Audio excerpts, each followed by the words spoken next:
जनमाध्यम news में आपका स्वागत है। मैं अरविंदर सिंह। इस वक्त मैं मौजूद हो चुका हूं बरेली जंक्शन के रेलवे हॉस्पिटल, जहां पर बड़ी बड़ी सुविधा दी जाती है। रेलवे लगातार दावे कर रहा है और लगातार जेब ताल ठोक रहा है, हम बुलेट ट्रेन चलाएंगे। भाई हम बात करते हैं उत्तर प्रदेश बरेली के रेलवे हॉस्पिटल की।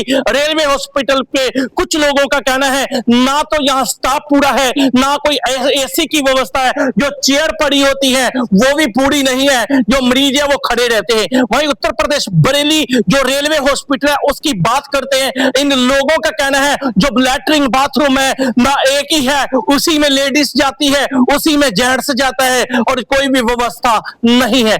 सर क्या कहोगे, जो आपका क्या नाम है? सर मेरा नाम सुशील अरोड़ा है। मैं एनआरएम बरेली ब्रांच में ट्रेजरर हूँ। ये बरेली जंक्शन का एक हेल्थ सेंटर है, रेलवे हॉस्पिटल है और यहाँ पर महिलाएं भी आती हैं, पुरुष भी आते हैं, बच्चे भी आते हैं, बच्चियां भी आती हैं। लेकिन यहाँ पर महिलाओं के लिए अलग से टॉयलेट की व्यवस्था नहीं है बिल्कुल भी, और उनको बड़ी परेशानी होती है। यहाँ लाइन लगती है, लाइन के लिए सिर्फ 3 बेंचें यहाँ पर पड़ी हुई हैं, सिर्फ 3 बेंचों पर ही बैठते हैं। यहाँ पर जब लाइन लगती है तो वो सिर्फ खड़े ही रहते हैं। यहाँ पर ऐसी व्यवस्था होनी चाहिए कि क्यू सिस्टम है, आपका टोकन नंबर है, आदमी बैठा रहे, डिस्प्ले बाहर लगा हो और उस पर डिस्प्ले पे क्यू नंबर आता रहे, आदमी उठ के जाता रहे।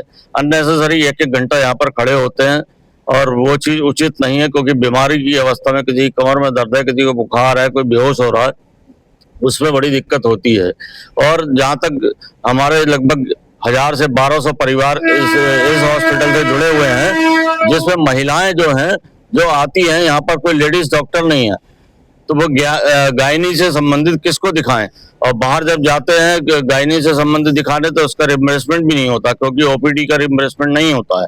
वो आपको एडमिट होना पड़ेगा तभी रिम्बर्समेंट होगा, वो भी रेफर होगा तब होगा रिम्बर्समेंट। अदरवाइज छोटी मोटी बीमारी के लिए अगर एडमिट भी हो जाओ तो आपको रिम्बर्समेंट कुछ नहीं मिलेगा, पैसा जेब से लगाना पड़ेगा। डॉक्टर का स्टाफ कितना है यहाँ पे? यहाँ पर डॉक्टर का स्टाफ जो है लगभग एक ही डॉक्टर है, एक ही डॉक्टर है और कोई भी नर्स नहीं है यहाँ पर। और फार्मासिस्ट हैं, दो फार्मासिस्ट हैं और बाकी 2 एचए हैं, कोई एचए भी लेडीज नहीं है। यदि हम बात करें, यदि रात को किसी को ट्रेन में दिक्कत हो जाती है तो कैसे ये लोग हैंडल करते हैं, कैसे क्या? रात में जब अगर कोई दिक्कत होती है तो मैसेज आता है, कंट्रोल मैसेज आता है। और अधिकतर जब लखनऊ से चलती है गाड़ी, दिल्ली से चलती है, बरेली के डॉक्टर को बुलाया जाता है। एक ही डॉक्टर दिन रात काम करते हैं। डॉक्टर साहब तो बहुत बढ़िया है, डॉक्टर साहब से हमारी कोई शिकायत नहीं है और डॉक्टर साहब जाते हैं ट्रेन में, अटेंड भी करते हैं, तो उसमें तो कोई दिक्कत नहीं है। लेकिन सबसे ज्यादा दिक्कत जो है महिलाओं के लिए है, टॉयलेट नहीं है यहाँ पर और बाहर ये सब बैठते हैं।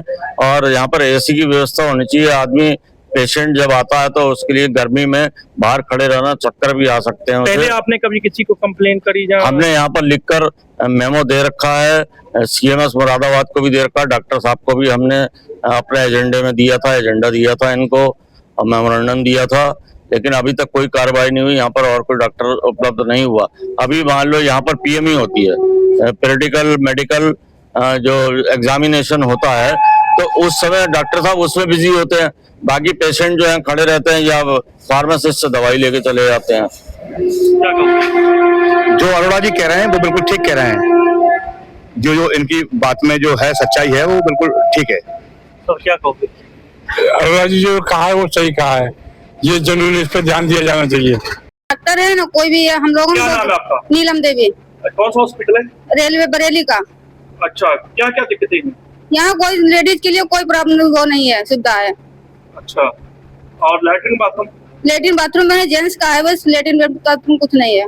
अब जो इनका कहना, हमने लेटर भी लिखे हैं, तमाम चीजें जो एप्लीकेशनें भी डाली है, उस पर कोई भी कार्रवाई नहीं हुई। ना तो स्टाफ बढ़ा, ना जो लेडीज और जेंट्स जो लैट्रिन बाथरूम है ना अलग अलग हुए, ना तो जो कमरे हैं जहां स्टाफ बैठता, ना वहां पर एसी की व्यवस्था हुई। लगातार जो है हम जनमाध्यम के 2 चैनल पर लगातार खबरें प्रकाशित कर रहे हैं और जो है ऊपर से लाइन लिख कर आता, ट्विटर पर हम निचले अधिकारियों को अवगत करा दिया गया है। अवगत सिर्फ जो है नाम से ही है, बाकी कोई भी कार्रवाई इन लोगों का कहना है नहीं होती। जनमाध्यम न्यूज, मैं अरविंदर सिंह, जनमाध्यम न्यूज बरेली।